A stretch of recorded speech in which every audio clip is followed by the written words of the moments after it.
welcome.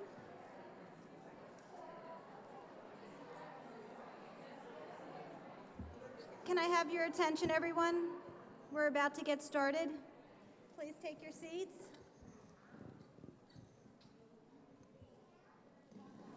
Okay. Welcome. My name is Karen Fortunati, and with Cindy Wolf-Boyton, I am one of the co-chairs of the Suffrage Centennial Committee, and we are absolutely thrilled that you're here with us tonight. It's wonderful to see all these faces, to see so many groups and organizations represented from Milford. We are planning a year full of celebrations, commemorations, and conversations about the 19th Amendment and what it means to all American women. So before we start our kickoff, just a couple thank yous. First to the amazing Secretary of State, Denise Merrill, who is here with us tonight.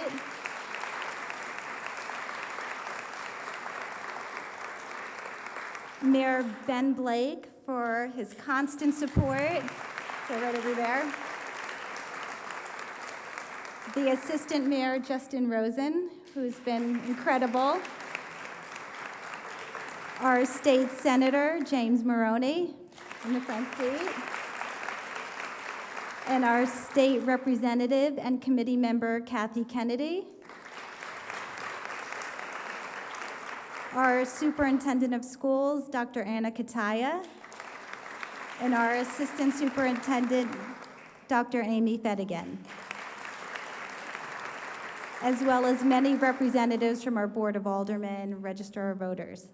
So thank you so much for coming. One thing we're gonna do right now before we kick it off is the unveiling of our logo. Cassandra Scholl, she is the city's marketing specialist, and she's created a logo for our Suffrage Centennial Committee.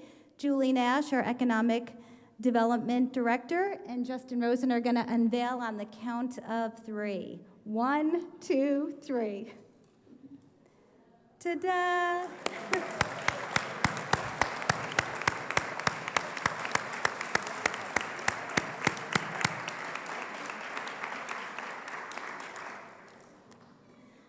So we're ready to kick off our kickoff, and we're going to have a performance by our suffrage choir led by Linda Whitaker.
Thank you so much. And actually, they just put that together over the last week or two. So thank you. So now I'm going to ask you to please rise for the Pledge of Allegiance.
I pledge allegiance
And those scouts were of the Milford Service Unit, Girl Scouts of Connecticut, and Cub Scout Pack 196.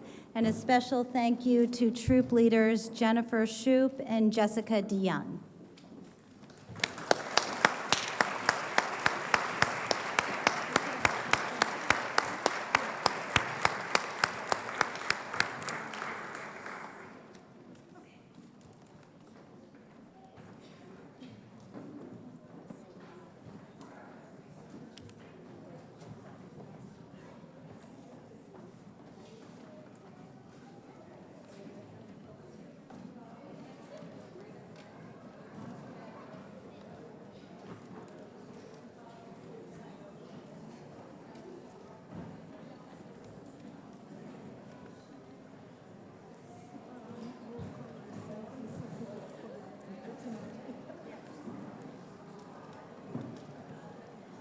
Okay, now we'll have a welcome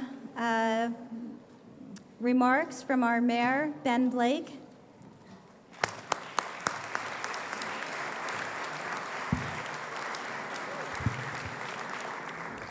Well, good evening, ladies and gentlemen. Welcome to historic Milford City Hall, to all of our friends, to the citizens of Milford, city and state officials that we have here tonight. One person that I noticed was here tonight looking awful dapper in her white was the Honorable Judge Beverly Straight-Kafalis, who serves us locally as our Judge of Probate, but also serves the entire probate court system as their Chief Administrator.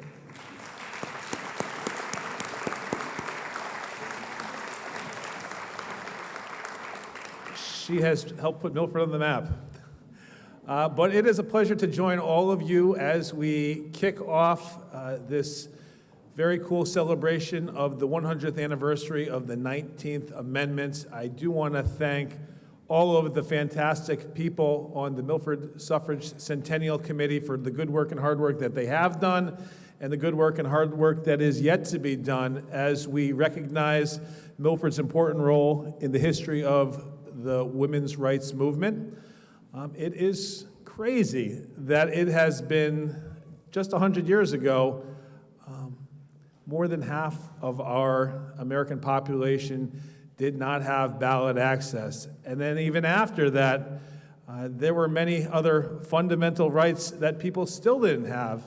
And even as we sit here and stand here today in this auditorium, we are still working, still fighting for a more perfect union.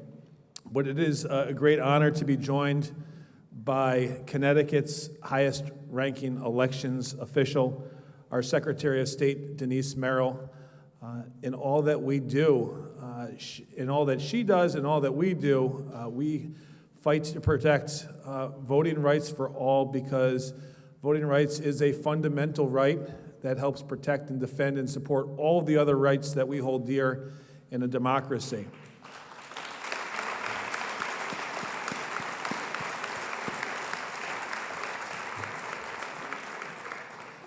But in recognition of this 100th anniversary, this special occasion, I do have a proclamation on behalf of all the citizens of Milford, which reads, whereas 2020 marks the 100th anniversary of the ratification of the 19th Amendment to the Constitution of the United States, granting American women the right to vote.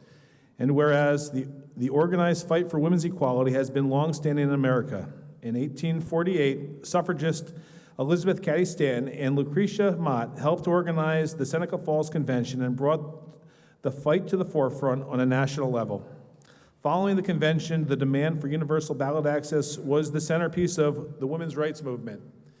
And whereas in 1869, Susan B. Anthony and Elizabeth Cady Stanton founded the National Women's Suffrage Association. Together with other activists, the association raised public awareness and lobbied the government to grant voting rights to women.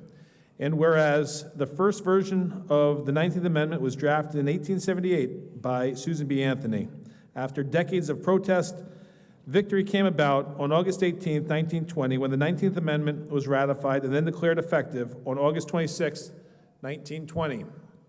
Now, therefore, I, Benjamin Blake, Mayor of the City of Milford, on behalf of all the citizens of Milford, do hereby proclaim the year 2020 as a year of celebration of women's suffrage in the City of Milford, and urge all of you to celebrate this special occasion and join the Milford Suffrage Committee in all that they do. Congratulations.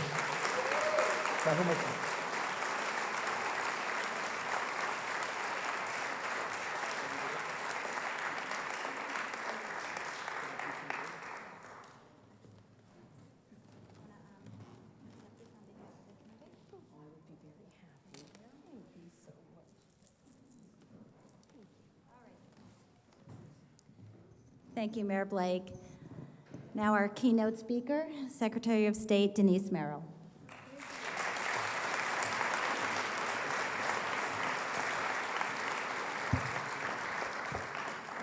This is exactly what I would hope would happen with this commission. It is so great to see all of you and the spirit in Milford for celebrating the 19th Amendment this year with us. I am, as you heard, the chief elections official of the state, and so that puts me in a great position to be celebrating the incredible leap forward of democracy that the 19th Amendment represented. 28 million women got the right to vote all at once, just like that. Well, not exactly just like that, right? It was a very long fight. And like many of you, I suspect, I knew a little bit about it. I thought I knew kind of a lot. I went to law school, so I studied some of these things. But I really didn't know that much about the actual struggle that went on and how hard it was and how long it went on until I started reading some books. And now I'm reading lots of books about it. And it was not genteel. This was a long fight. They dated from the Seneca Falls Convention in 1848, when they first wrote it down and kind of had a vote on it among women who were activists. But it took 75 years to actually get something to happen. So lately, I've been reading a particular book that I just mentioned to you because I think it's fascinating and will be, by the way, a Steven Spielberg movie. So hang on, it's coming this year. And it's by a woman named Elaine Weiss, and it's called The Women's Hour. And I think it's interesting for lots of reasons, but what she did is she took that moment. So in order to get an amendment passed to the U.S. Constitution, and just because I want to make sure we're all know what we're talking about here, here's the amendment. I'm going to start by just reading it to you. Don't worry, it's not long. The right of citizens of the United States to vote shall not be denied or abridged by the United States or by any state on account of sex. Now that sounds pretty straightforward, right? It was a huge fight. Most of the people against this idea were women, by the way. Little known fact. They called themselves the antis. And there were lots of reasons cited for why they were opposed to this. But what fascinates me is the fact that women had to convince all these men to pass this amendment. How the heck did they do that? I'll tell you, I was in the legislature for a long time. So I understand, how you pass a bill and how you get things to happen, and nothing's ever easy. But it just defies my imagination how they actually made this happen. So first they had to get an amendment passed at the national level, so they had to get the Congress to pass it. And then they had to have it ratified by 36 of the then existing states. So that's state by state by state, they had to get these things passed. And at the time, actually, when they started all this in the 1800s, there were a few states that did allow women to not necessarily vote, but some of them actually held office. I mean, there were states, mostly in the West, like Wyoming, where they had actually elected a woman before they ever got the right to vote. I can't figure out how that worked exactly, but, so there were lots of versions of this across the country. But what fascinated me about this book that I read was the fact that women were basically the first lobbyists in the United States. They invented lobbying, and I'm reminded of that when I see you folks behind me in the white. They started in with things like marches and pageantry. There's a very, very famous, iconic picture of women marching in Washington to get the right to vote. They're all in white, as you see these ladies tonight. And then you saw all hundreds, thousands of men watching them, and they're what? They're all in black. And so the symbolism did not escape anyone of what they were doing there. And they had sashes that were all different colors, not necessarily where they were from, but what their occupations were. This was fairly late in the movement. It was in the 1900s. And the movement took a great leap forward. It went on for years with nothing much happening, frankly. It started in 1848. Not much happened really until the 1900s. Think of how long that is. And then all of a sudden they started coming up with these methods of getting to people to get them to vote. They would buttonhole people in these legislatures. They learned how to try to collect votes.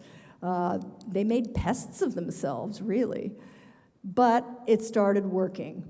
But it was still pretty slow going until basically a new generation came along, headed by a woman who spent a lot of time in Connecticut. She wasn't born here. Her name was Alice Paul.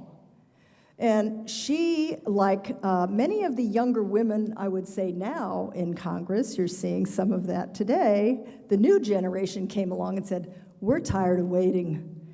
We're going to burn the place down. And they did. And Alice Paul broke away from the other organization and formed her own organization, and they were much more radical. And this was right after World War I, so I think to some extent that had an impact on people's feelings about women's position in society. Because why? Because women were doing a lot of work for the war effort. So they were no longer just the sort of stay-at-home moms as we think of it today.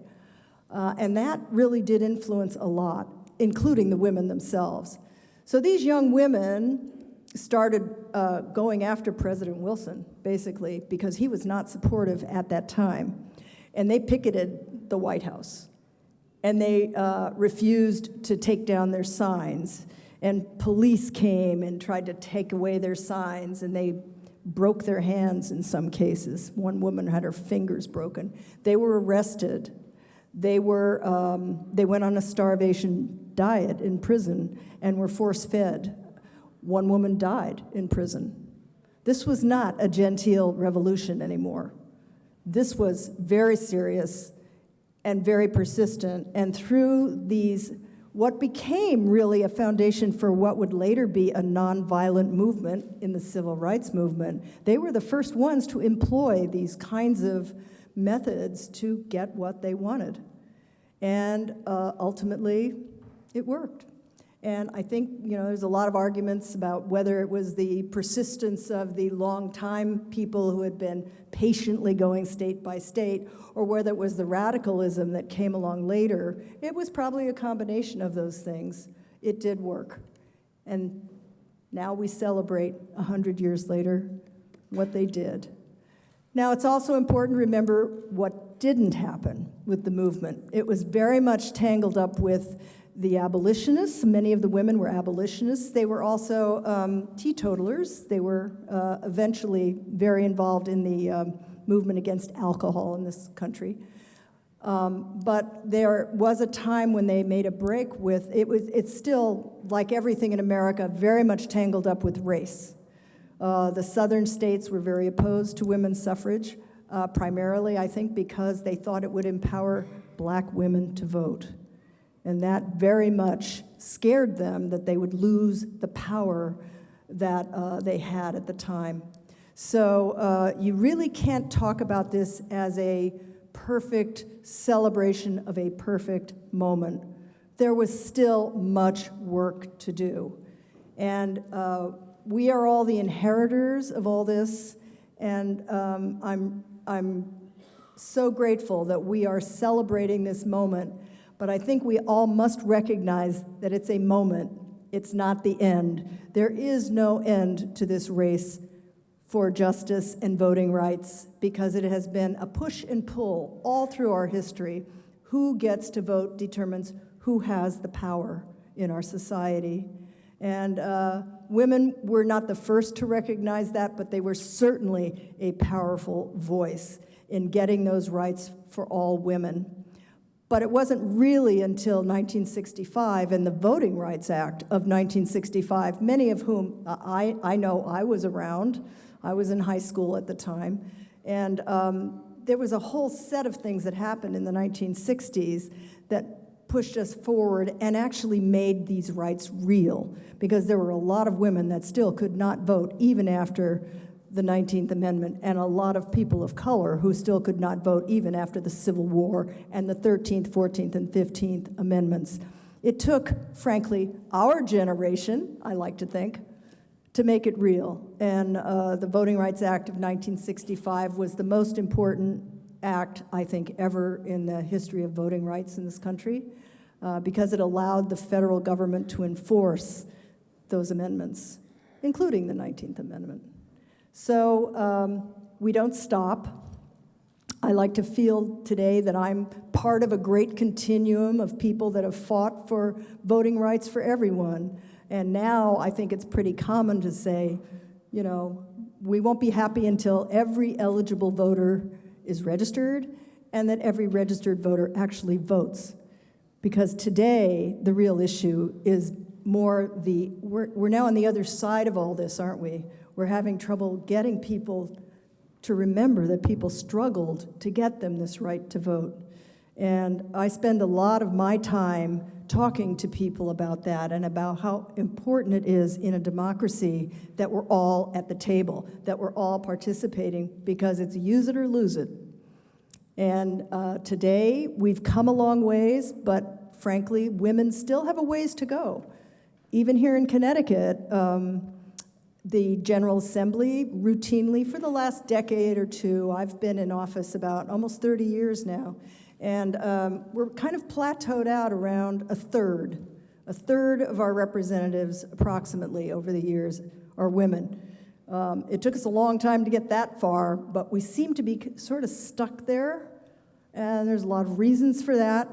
The biggest one, I think, having spent a lot of time trying to encourage people to run for office, is the fact that women tend not to run for office. They shy away from it.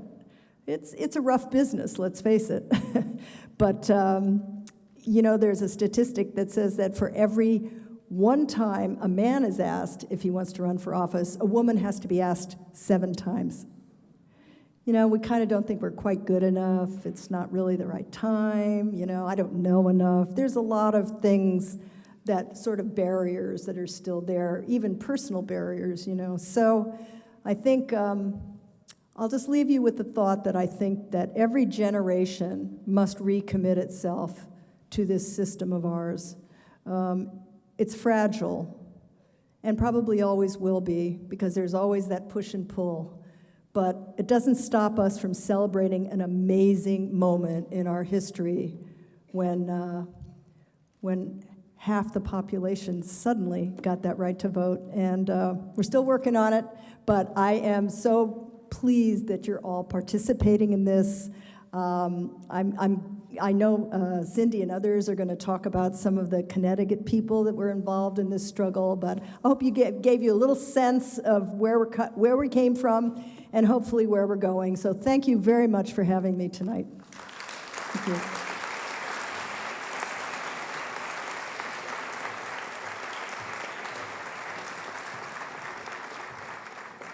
Thank you so much. That was amazing. So next up, we have 3 students. We have Rosalia Navarra, grade 11 from the Academy. We have Amelia Maurer, grade 12, Jonathan Law, and Grace Jordan, a senior at Foreign. And I'm thrilled that the students are with us. They're going to be reading an excerpt from Isabella Beecher Hooker's address at the International Council of Women that she made on March 30th, 1883. The speech was called The Constitutional Rights of Women.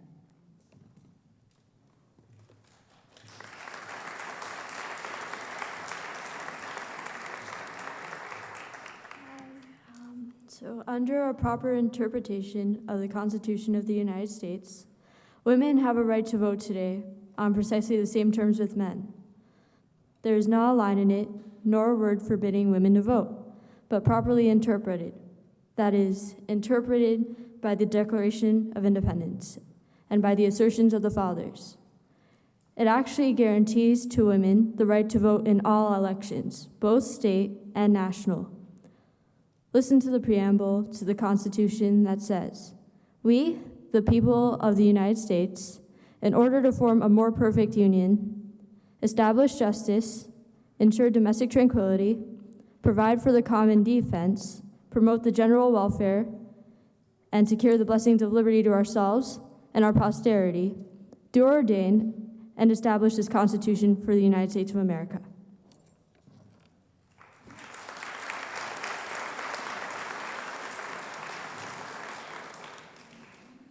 Commit to this memory, friends. Learn it by heart as well as by head, and I should have no need to argue to question before you of my right to vote. For women are people, surely, and desire as much as men, to say the least, to establish justice and to ensure domestic tranquility. And brothers, you will never ensure domestic tranquility in the days to come unless you allow women to vote, who pay taxes and bear equally with yourselves all the burdens of society, for they do not mean any longer to submit patiently and quietly to such injustice, and the sooner men understand this and graciously submit to become the political equals of their mothers, wives, and daughters, instead of their political masters, the sooner will this precious domestic tranquility be ensured.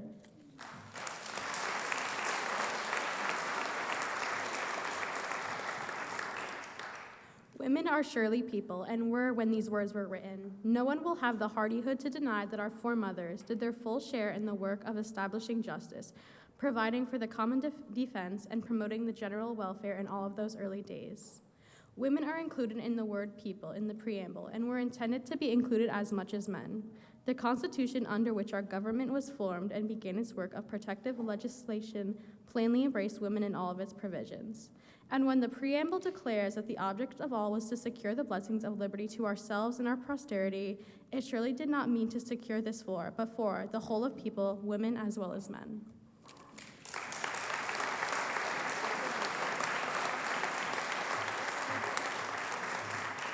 Thank you so much. So I'm very, very happy to introduce my co-chair, Cindy Wolf-Boyton, and she'll be speaking on Milford's role in the ratification process.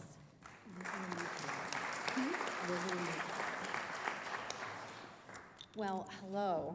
I am so happy to talk to all of you. I'm going to ignore the microphone because I'm sure that you can hear me. We were so pleased when Ben agreed to establish this committee, and we're so looking forward to the celebrations that we're going to have.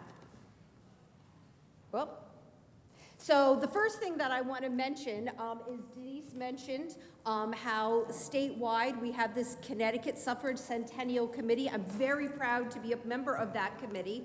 And there is a wonderful way for you to make sure that you know that everything that is going on in the state, there are going to be activities going on all over Connecticut throughout the year. And if you text the word vote 100 to 474747, then you will get, thank you so much. Then you will get regular updates about what is going on around the state. And you can also go to that website, Vote for Women CT, and make sure that you know as well. So I love this quote. We march today to give evidence to the world of our determination that this simple act of justice shall be done. And when you look at what the 19th Amendment was all about, it really was about the simple act of justice, which the Secretary of State mentioned, right? It was that the right of citizens of the United States to vote shall not be denied or abridged by the United States or by any state on account of sex. So easy, right?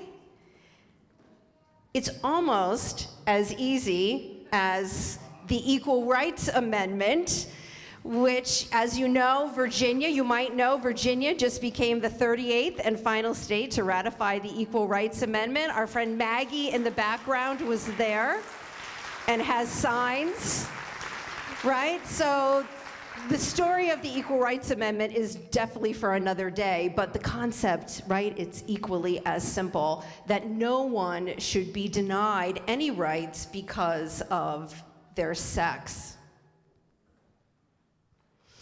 So there were many reasons that were given why women should vote, right? But if you're able to see this list and look down it, the idea was justice. Give everyone equality under the law. As these women from our high schools talked about in their speech, as they were talking about Isabella Hooker, who, by the way, is from Hartford, Connecticut, the idea that if we as women are going to pay taxes, we should also have a say in how our cities and municipalities are run, right? We should have a say of who is in power. And it's all about that idea of justice. So here in Connecticut, we had quite a group of active suffragists. One of them was Katharine Houghton Hepburn, who was the mother of the actress Katharine Hepburn. Charlotte Perkins Gilman, she was a writer. She wrote a book called The Yellow Wallpaper, and she was also known nationally for her writing on feminism. And then Secretary of State Merrill was talking about Helena Weed, who was from Norwalk, who was arrested in Washington, who went on a hunger strike. And she was actually in jail with Alice Paul for several weeks. So we had many leaders in the state of Connecticut who really have become known nationally for their work in the suffrage movement. But as you try to piece together their stories, to try to find exactly who did what in the state of Connecticut, it's really not easy. And one of the things that those of us who are trying to put that story together has found is that there's little bits of information that are located all over the place. And when you want to tell that complete story, you really, really have to dig. And when you try to tell the story of a city like Milford, if you can't tell the story on a state level, it's even harder to tell the story on a city level. Now, one of the things that we did here in Milford, and we have to thank David Duffner here. David Duffner, you need to stand up for 1 second, and we need to applaud for you. So David Duffner, after listening to me go on and on about how I could find absolutely nothing about the suffrage history of Milford, and how we really needed someone to go up to the Connecticut State Library and go by issue through the Milford citizens that were in the archives going back to the 1900s, Dave raised his hand and said, "Oh, I'll go do it for you." And he came back with a treasure trove of information. And so we're going to go backwards a little bit here when it comes to Milford history. One of the things that we found out is that in the Milford Citizen, on the day after the state of Connecticut ratified the 19th Amendment here in Milford, the Citizen ran an editorial saying, Milford residents really don't want to vote. Right? The women have never showed much of a desire, and there's a lot of doubt whether anyone is even going to show up at the polls that day and they're going to exercise their rights. Well, they were wrong. Milford women absolutely did have a desire. In fact, so many Milford residents came out to register to vote that the Registrar of Voters had to hold special sessions in order to get everyone registered in time for Election Day. And the city actually had to go out and buy several dozen extra voting machines because there just weren't going to be enough to make sure that they got everybody's vote on Election Day.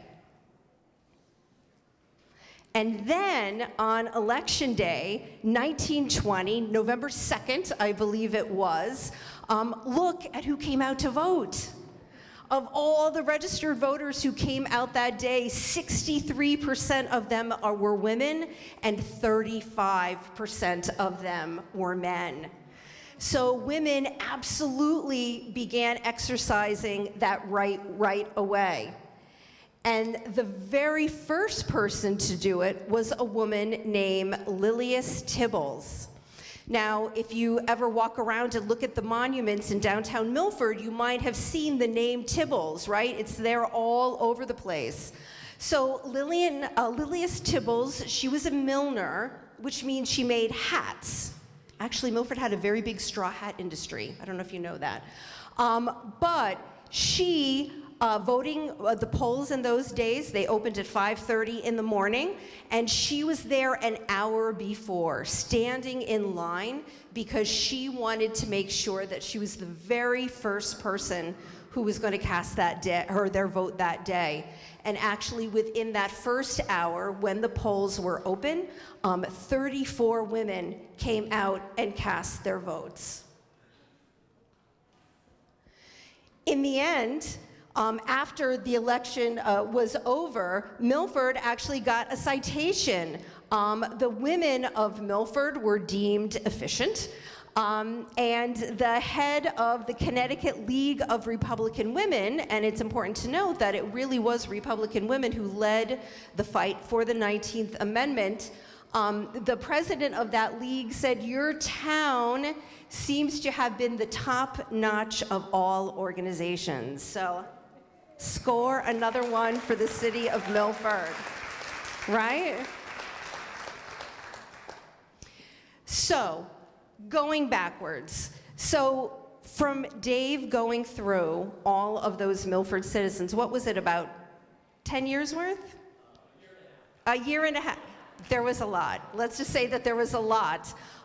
We have found out that these are the women's names that we know were involved in hosting events at their homes to help with the ratification work, and also to get early voters registered. And as you can see, some of them have names like Mrs. Frederick Clark, right? Mrs. Robert Stoddard. We don't know who all of those women are. And one of our goals over the next year is to find out who these women are. We want to be able to tell a little bit about who they were, where they came from, if it's possible to talk about what compelled them to get involved in getting women to have that right to vote. So one thing that we need is you. So we have some members of the Milford Suffrage Committee who have already stepped up and adopted, so to speak, some of these women to try to look up their history, but we are looking for much more help. So if you have any desire to do a little research, to maybe poke around some dusty library shelves, or ask around, we would be very, very grateful for your help. We would like to bring as many of these women as possible to life over the course of 2020. Okay, so now I would like to turn the microphone over to Lillian Holmes, and she is chair of the Milford Council on Aging, and she is going to speak about the legacy and impact of suffrage women of color.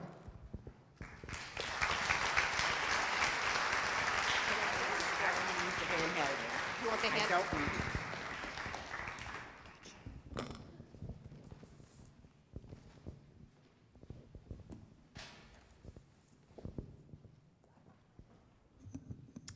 Good evening. I am Lillian Pringle Holmes, a 46-year resident of the city of Milford. I am honored to stand before you this evening to share a brief perspective of the Women's Suffrage March of 1913 and to share the legacy and impact of the contributions of suffrage women of color. Tonight's presentation is referenced in works from the DC Public Library, In Search of Sisterhood, the Library of Congress, the National Museum of African American History and Culture, the United States National Archives, and the Washington Post.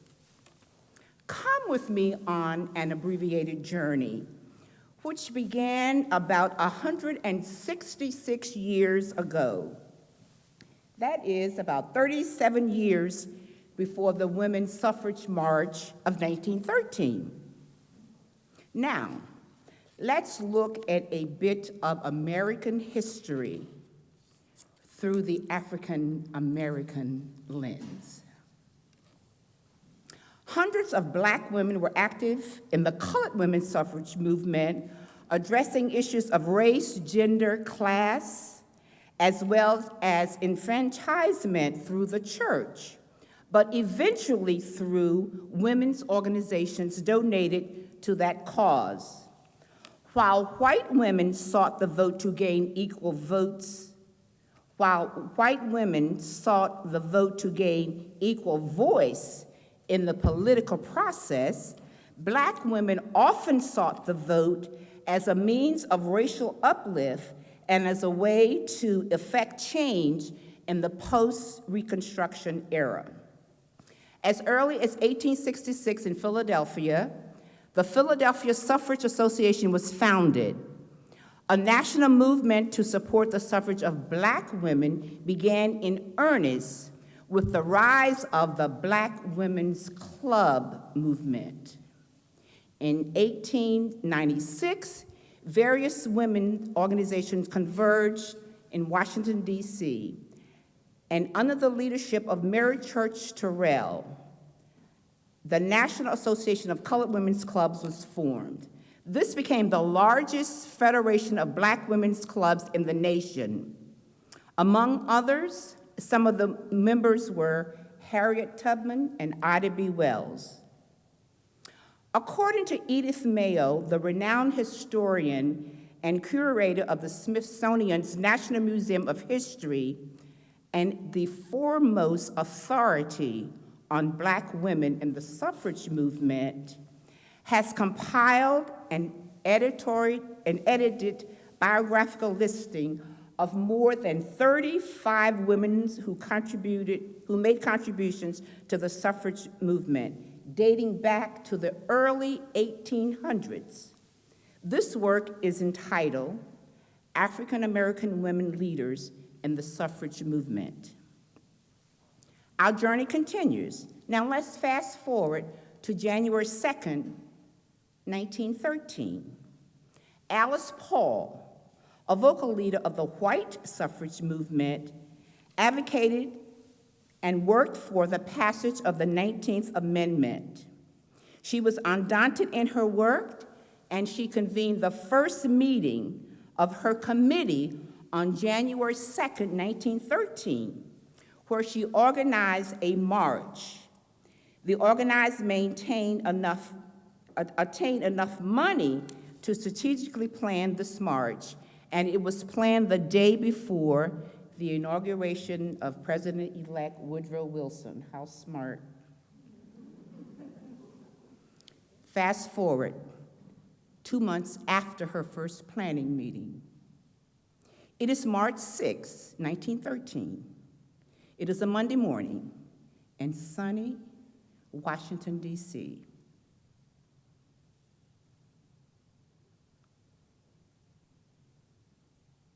Go there.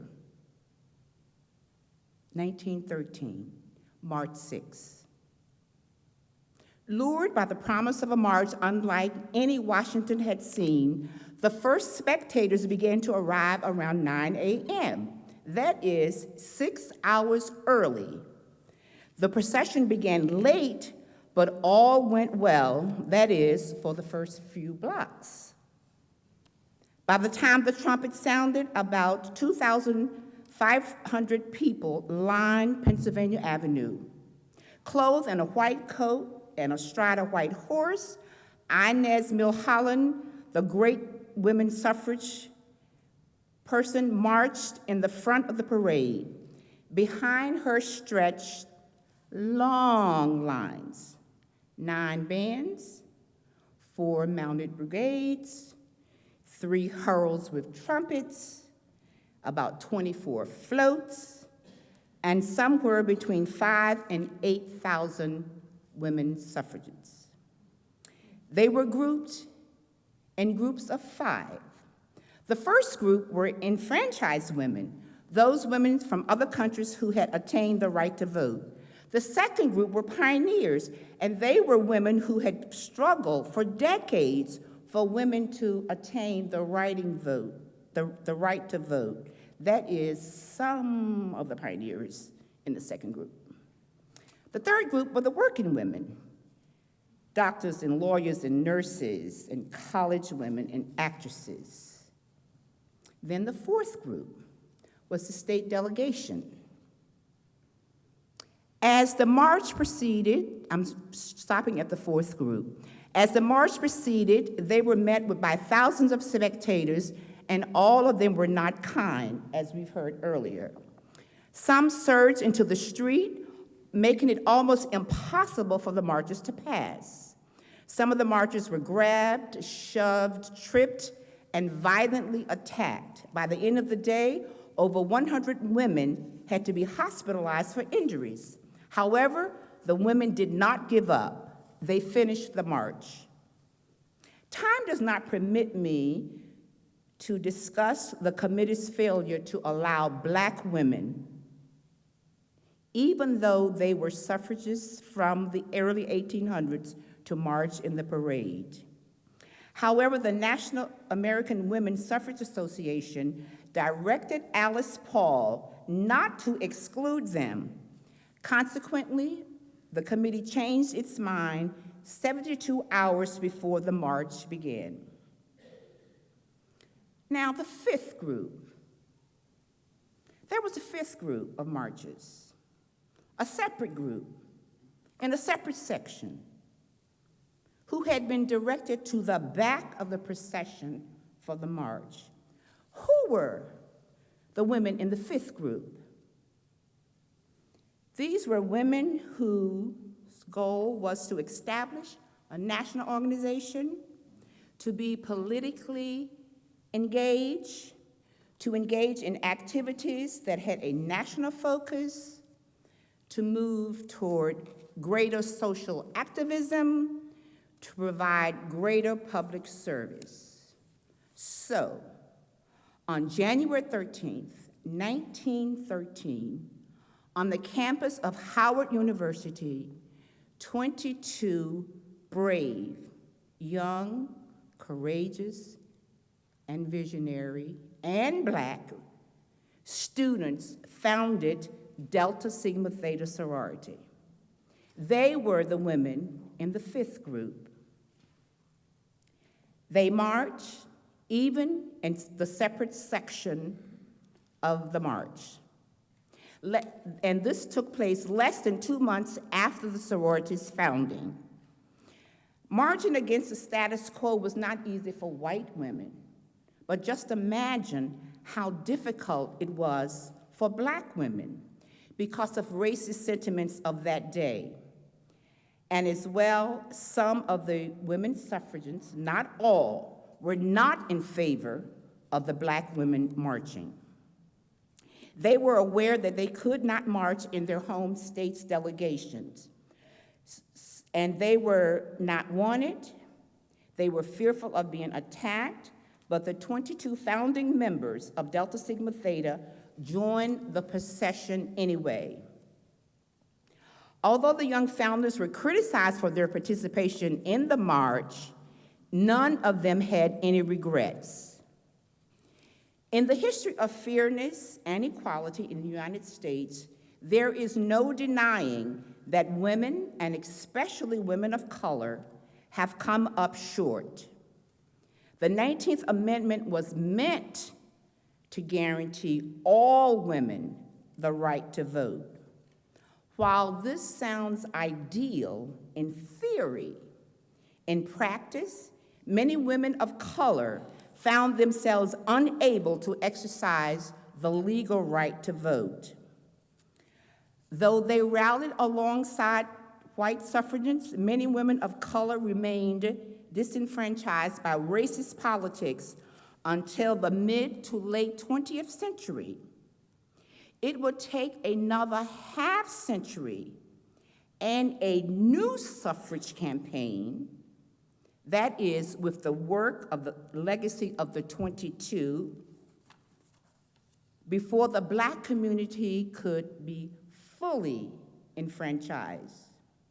And this happened through the Voting Rights Act of 1965.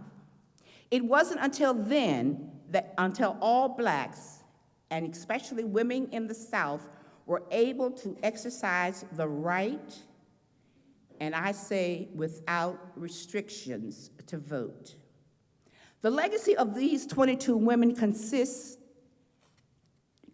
today, and their work continues today. It's a different kind of march that this legacy does. But be assured, the legacy is marching, is watching, and working.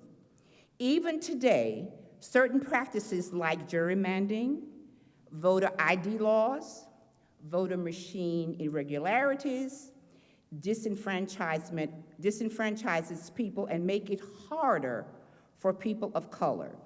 But today, women of color comprise one of the largest voting blocs in the country.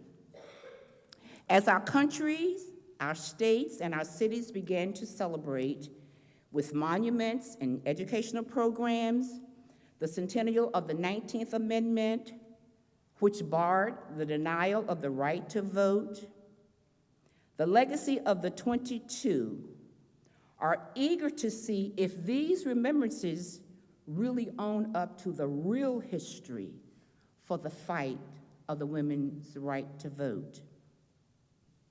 Memories like marches fade like old photographs, but for those 22 young, brave, visionary, and courageous college students who were least welcome, the 1913 suffrage march has become a standard and a criterion for their legacy.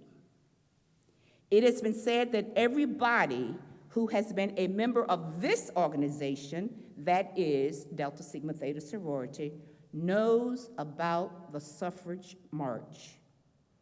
The everybody constitute a present-day legacy of over 250,000 professional women who remain true to the founders' vision of public service, social engagement, and political activism.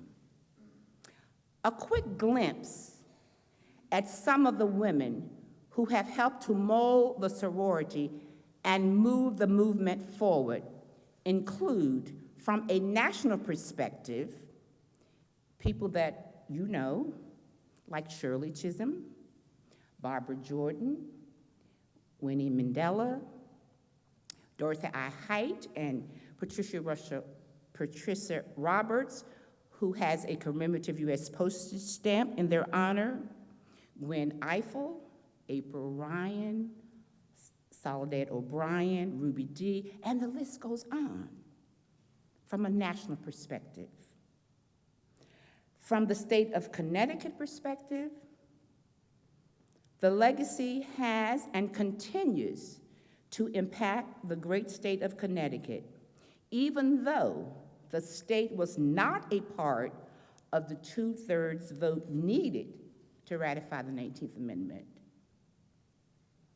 There is also a Connecticut connection to one of the founders of this great sorority, Ethel Carr Watson. Born in West Virginia, graduated magna cum laude, and then returned to her home state to have a 30-year teaching career. She retired, married, and moved to Windham, Connecticut, where she began work as a dramatic performer. She passed away on May 1, 1960, and was laid to rest in the Willimantic Cemetery in an unmarked grave until the Connecticut chapters purchased a grave marker. A memorial dedication was held June 1, 2018, and I and my Delta legacy and other Deltas in the House witnessed that dedication. Connecticut is home to many women, each of whom are legacies of 22. Some are engineers and principals and teachers and homemakers and superintendents and doctors and research scientists and mothers and executives in companies and foundations and lawyers and chiefs of staffs for mayors and mayors themselves and general counsel, even to Lieutenant Governor Susan Bysiewicz. And the list goes on and on and on. Together, we all will make Delta Sigma Theta a powerful force as we still participate in the works of women. From the city of Milford perspective, the legacy of the 22 has and currently has a Milford connection as contributing residents, all of whom in some way engage in political activism and render public service for the good of all mankind. To name a few, Carolyn Dickens, Jerry Salters, Renee Dickens, Kelly Huff, Carolyn Coleman, whose brother, a resident of Milford, whose brother, who is an award-winning artist, painted a life-size portrait of the founders. And then there's a foreign high school connection. There's a Robin Long and Lisa Tavares and Jasmine Norris and Jennifer Holmes and Daniel Holmes, all a Milford foreign connection. We all are benefactors of the work and sacrifice of the early suffragists. The rights and opportunities that all women enjoy today are partly because of the legacy of the early suffragists. We are all the benefactors. As 22 young, brave, visionary, courageous students participated in the Women's Suffrage March of 1913, even though relegated to the separate section in the back of the parade, they were marching to make contributions for future generations, the magnitude of which they could not have fathomed. More than 250,000 legacies of the 22 have accepted the call.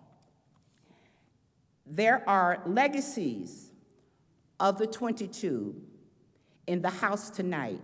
If you are a legacy of the 22 women who marched in the women's suffrage movement in 1913, please rise. If you are a legacy of the 22 women suffragists who marched,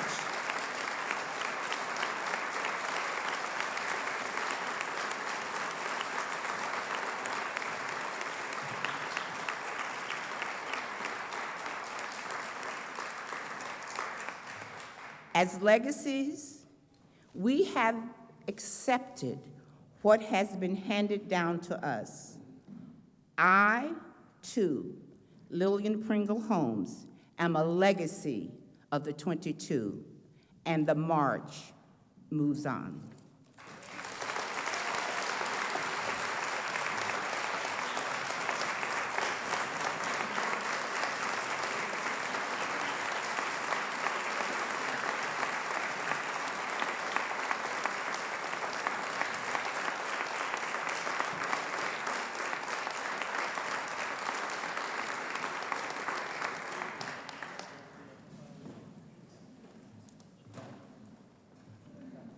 Thank you so much. What a beautiful way to end our night. Thank you so much, everyone, for coming. Just want to tell you a couple things that are coming up. Our committee has its next meeting on February 4th. It will be held in the Parsons Building in the Board of Education meeting room. All are welcome. We want as much community engagement as possible. It's at 7 p.m. February 4th. The next event is going to be on February 20th. We're going to have a community screening. We're partnering with the Milford Public Library for the movie Iron-Jawed Angels. And then we're very excited about marching in the St. Patrick's Day Parade on March 14th. Hopefully we'll have many members of our choir. So again, all are welcome. Any questions, please feel free to reach out to myself or Cindy. Here's our information on social media. So we're going to have one final song by our suffrage choir. And again, thank you so much for coming out. Is that a question? Oh, yeah.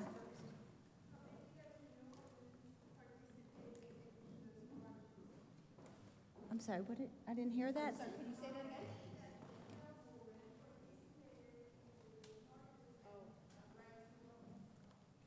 Latina women, how many? I don't know.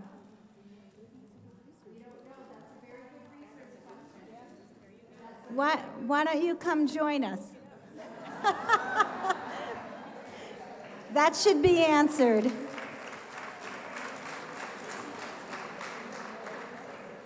So again, thank you everyone. Have a great night, and we're going to be treated to one more song by the suffrage choir. Invite people to sing, and the words are on the back of the program. Yes, thank you. If you look on the back of your program, Linda reminded me to urge you to join in song with the choir. So thank you.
Right and justice and should rule the world alone as we go.